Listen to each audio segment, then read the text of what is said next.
So, Jen thought, as we're all faced with so many changes, and I know so much uncertainty, and it's easy to get fearful and have a lot of anxiety, and uncertainty breeds just so many different emotions, I think, and I believe that I think we can at least begin to look outside ourselves, maybe some, and notice that there's a lot more going on than just our own little worlds. And I think that in doing so, it brings some kind of sense of contribution and sense of meaning and purpose beyond just our own little worlds. It's so easy to get focused and so easy to get just overwhelmed, and not to negate what we're going through and not to negate what you're going through at all. I was out and doing some errands and stopped by the bank, and I was thinking, there's people out there who have to still show up for work every day. And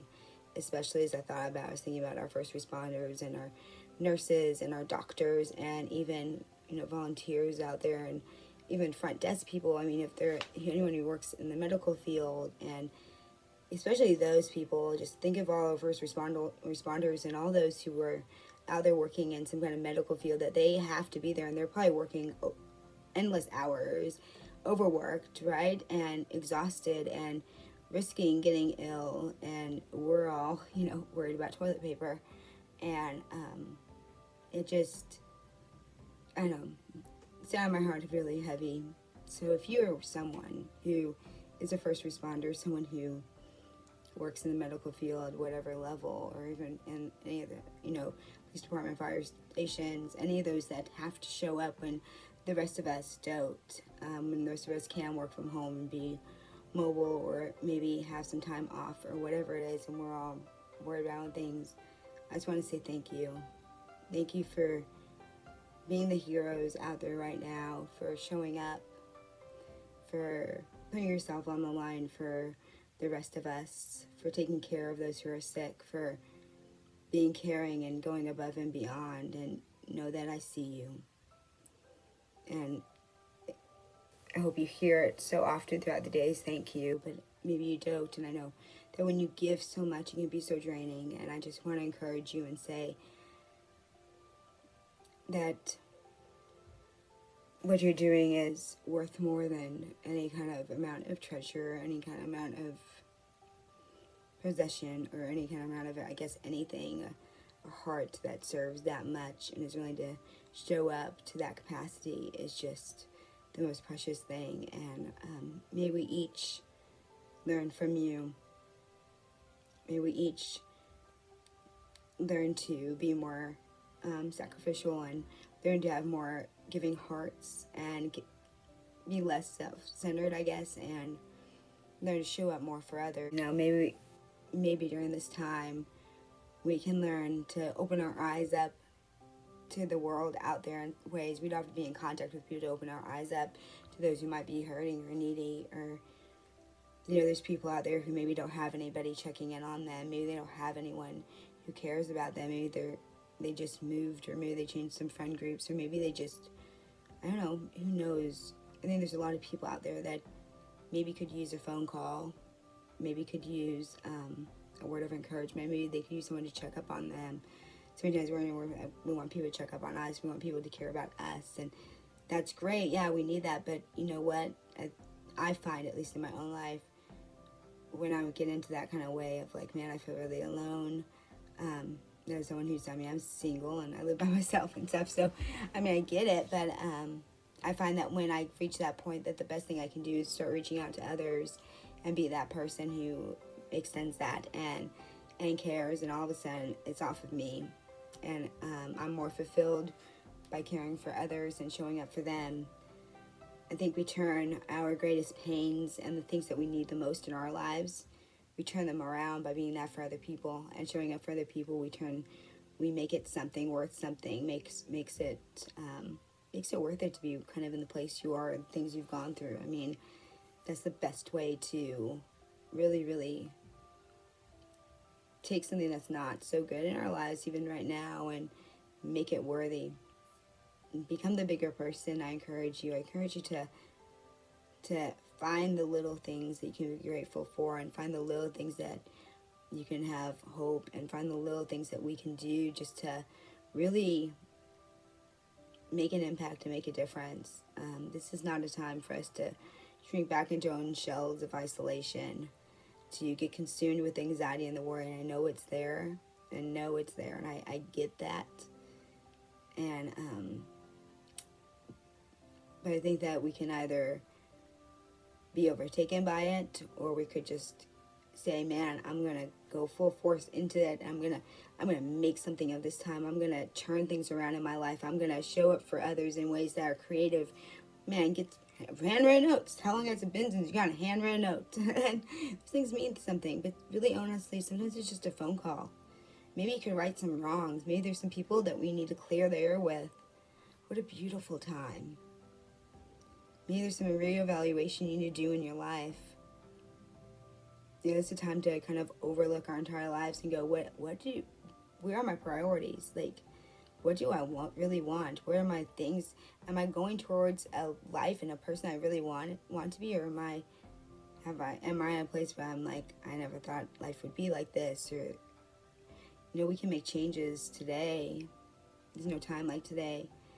Get on top of the nutrition, get on top of working out, get on top of different things. Do a 180. It's my big thing. It's a 180. Sometimes we all need a 180. It's like a do-over, go a totally different way. And I get that. Like, I know all about doing 180s. And a lot of times, life demands that, but yet we keep stuck in doing these things the same way, and doing things over and over and repeat things, and or we try just a little bit of a different thing, but still kind of the same thing, and it doesn't work because it's still the same thing. And so go that different way. Look at that 180 shift. Just make that complete drastic change. Cut off toxic people in your life. Cut off those things that aren't serving you anymore, and really think of who you want to be. Really think, because think about, like, it doesn't take just an illness for us to contemplate death and, like, what our life is going to mean at the end of it. Sometimes it triggers it, but those things could happen any day. We could be out driving, walking, sleeping, whatever. We're not guaranteed another day. And so are we doing things today to really show up and be fulfilled and to have more meaning in life? And I think the only way to have that meaning is to really to give to others. My greatest moments are the times that I've really shown up for other people, not moments of success in my life and not moments of selfishness in my life. It's the moments when I know that I showed up for that person. I know that maybe I saw what they needed and I was able to provide it for them before they could even ask, or maybe some people can't even express it, and take the pains in your life, take those things where you have pain points and look at them and figure out, like, who else might be going through this and who else can I show up for in that way, because you know exactly what they need at that moment. My greatest pains have become my greatest source of helping others, because I see it and I know what I would have needed when I was there, I was at that place, and so I can offer that to other people. Anyway, I encourage you today to, one, think of those who have to show up. Think of those who have to be out there. Think of those that don't get a time off, and what can we do to support them, encourage them? I found an online thing that you can go to and actually do letters, and so maybe that's a great thing for your family to do. Write the first responders, like, letters, and get them letters. For you and your family, like, want to write letters to first responders. His website is operationgratitude.com. I think that'd be a great thing. I'm going to do some. How exciting that someone's doing something like that. But so I encourage you, like, write some letters. Grab the family.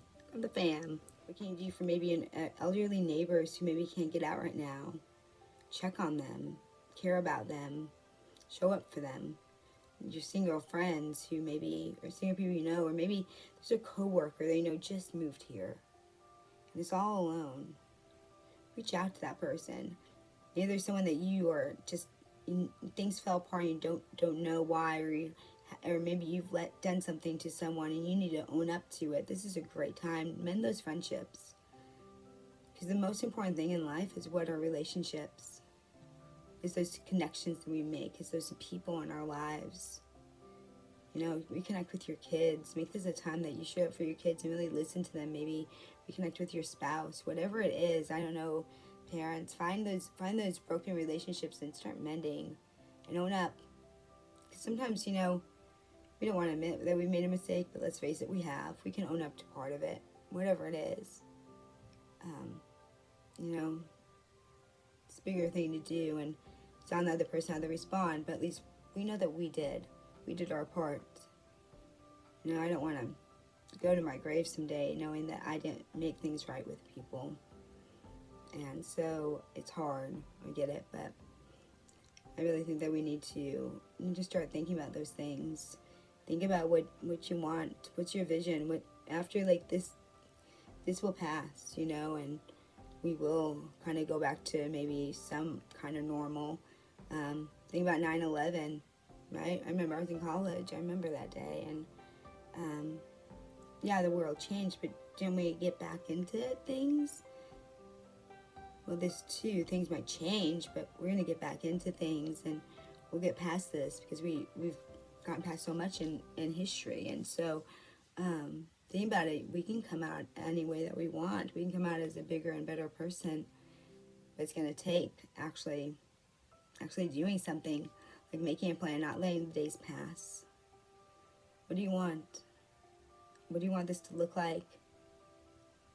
You know, get out of our own funk in our own head, and who can we show up for? Who can we thank? And what can you do for yourself to become a better person at the end of this? Those are my little thoughts for today, and I take what serves you, throw the rest away, or just say Jen's crazy, but I don't know. I don't think I am.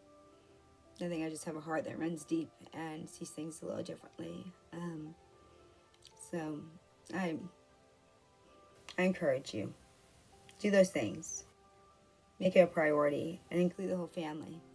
What a wonderful thing for the kids to see their parents demonstrate that during a difficult time, during a time when everyone else is having anxiety and chaos, that their parents stopped and their parents went and thanked those who had to show up and showed appreciation. They spent more time with their family, and they created a vision for their family and what they can do. And their family came out stronger and better because of it. You know, that they saw their parents take time to really maybe mend some relationships or mend themselves. What a great thing to give our kids who are watching us. So go. I know it's scary, but we got this. We totally got this. And if there's anything I can do, I'm here for you. Reach out. Let me know if you need some encouragement or if you need some direction and some path on doing a 180. Because I've done it, I lived it. So I'm here to help you. All right. Go make it a wonderful rest of the day. Choose gratitude. Find the little things. And we'll be all right.